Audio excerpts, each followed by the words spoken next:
भाषा दिवसको धेरै धेरै शुभकामना। र आज भाषा दिवसकै उपलक्ष्यमा म तपाईँहरूको समक्ष एउटा छोटो कविता लिएर प्रस्तुत भइरहेको छु। र मेरो कविताको शीर्षक छ यो जिन्दगी खैके जिन्दगी। यो जिन्दगी खैके जिन्दगी कविताको कवियत्रीको नाम हो हरिभक्त कटुवाल। र हरिभक्त कटुवालको थोरैमा परिचय भन्न गइरहेको छु। आसाम राज्यको हाल डिब्रुगढ जिल्लामा पर्ने बोगीबिल भन्ने ठाउँमा 2 जुलाई 1935 को दिन हरिभक्त कटुवालको जन्म भएको थियो। र अब म डाइरेक्टली कविता पढ्न गइरहेको छु। यो जिन्दगी खैके जिन्दगी। भित्रभित्रै खोक्रिएर बाहिर बाहिर बाँचेको, एटमको त्रासले चुसेको, समस्याको भूतले सताएको यो जिन्दगी खैके जिन्दगी। बन्दुकको नालमा टाउको राखेर निदाउन पर्छ यहाँ, खुकुरीको धारमा पहिला टेकेर जिउनु पर्छ यहाँ, आँखा चिम्लान पनि जग्छ कि यो जिन्दगी खैके जिन्दगी। पसलमा सोकेसभित्र सजाइराखेको काँचको चुरा जस्तो यो जिन्दगी, कुनै युवतीको हातमा चढ्दा चढ्दै फुट्न सक्छ यो जिन्दगी। रबरका सस्ता चप्पल जस्तै यो जिन्दगी, बाटोमा चट्ट चुटाउन सक्छ यो जिन्दगी। यो जिन्दगी खैके जिन्दगी। र मेरो कविता यहीँमा समाप्त हुन्छ। र हाम्रो नेपाली भाषाले 20 अगस्त 1992 मान्यता पाएको थियो र JN एङ्टनले प्रथम नेपाली व्याकरण लेखिदिएका थिए। यसरी नै जर्ज सेनले नेपाली भाषाको इतिहास खोजिदिएका थिए। र यति भन्दै म तपाईँहरूको समक्षबाट बिदा लिन चाहन्छु। धन्यवाद। नमस्ते सबैमा। नेपाली भाषाले मान्यता पाएको 30औं वर्षगाँठको उपलक्ष्यमा आज म हजुरहरू समक्ष जातीय कवि अगमसिंह गिरीको कविता नचिनिने भएछौ वाचन गर्न गइरहेको छु। तिमी त यहाँ नचिनिने भएछौ, गालाका रगतहरू सुकिसकेछन्, आँखाका ज्योति सब हराइसकेछन्। तिमी त रुँदा रुँदै निदाएको बालक जस्तो, कठोर कारागारको यातना भोगी विरक्त बन्दी जस्तो, गाँस खोसिएको, बास लुटिएको, विवल हतभोगी जस्तो कस्तो कस्तो भएछौ। तिमी त यहाँ नचिनिने भएछौ। अतीत गौरवले धपक्क बलेको अघिको चकिलो अनुहारमा ग्लानीका विषाक्त रेखाहरू कोरिएछन्। पहाडका बैशाखी वनमा तिमी जङ्गली फुल झै हसिलो देखिन्थ्यौ, तर अब त चेहरामा तिम्रा विषादका काला धर्साहरू कोरिएछन्। चोटमा भुक्नु होइन बरु सहन सिकेछौ, अब त अर्कै भएछौ। तिमी त यहाँ नचिनिने भएछौ। तिमी को हौ चिनाउन आएको होइन म, बितेका गौरव गाथा कहन आएको होइन म, तिम्रा सन्तप्त छातीका पीरहरू उखेल्न आएको होइन म, सजिलै खोसिएको गाँस हलुकै लुटेको बास दिलाउन आएको होइन म, छातीको त्यो गहिरो खोपिल्टा पुर्न आएको होइन म, निर्धा आँसुका धारा हेर्न आएको होइन म।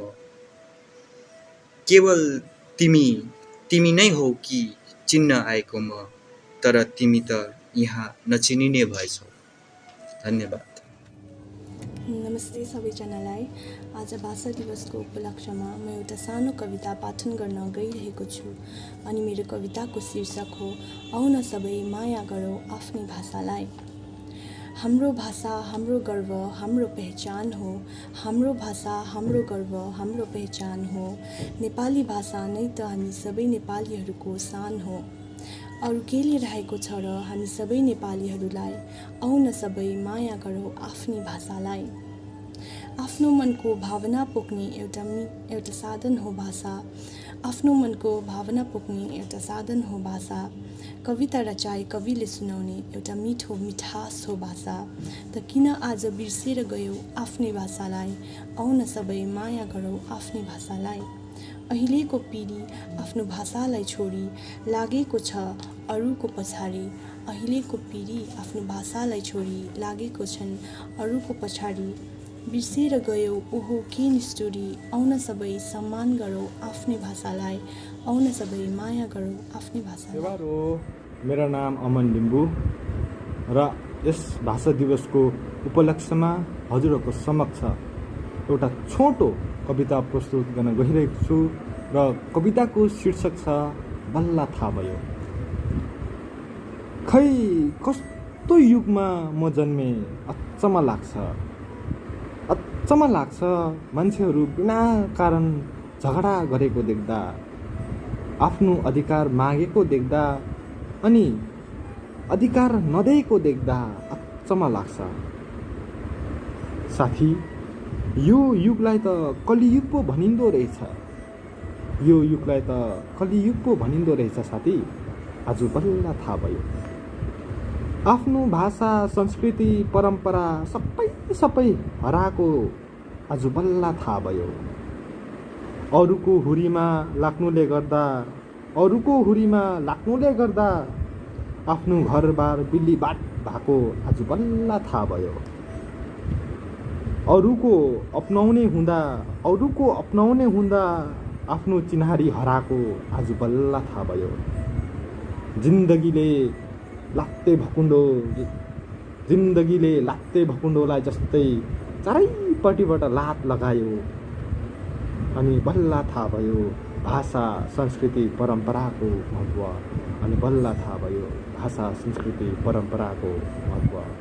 सेवारो नुगेन।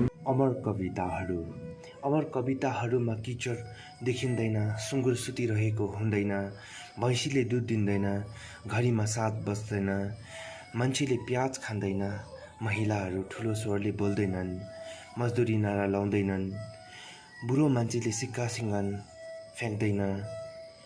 अमर कविताहरूमा यति ज्यादा सन्देह हुन्छ कि त्यही कविताहरू पाठ गरेर रामप्याराका छोरो, गरिब आमाको छोरो हुँ भन्ने बिर्सी पठाउँछ कि नाग नगिनी गलीमा डुल्न लागेको उसको एउटै घर छ।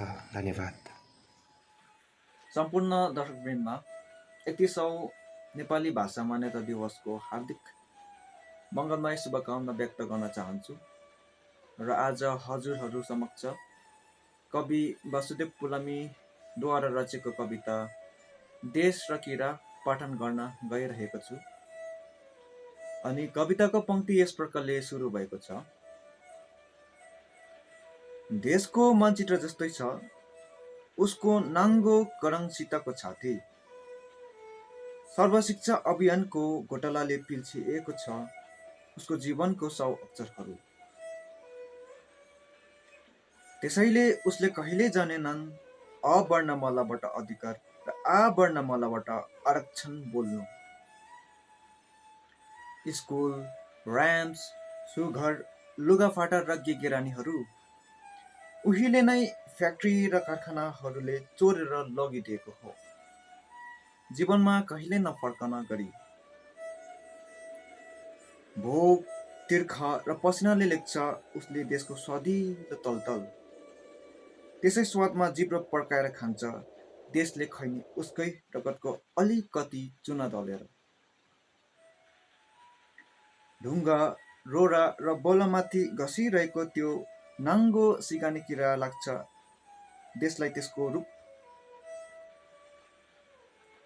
तर त्यो रूपबाट देखिने देशको प्रतिबिम्बलाई हेर्ने राष्ट्रपतिकोमा चस्मा छैन। धन्यवाद।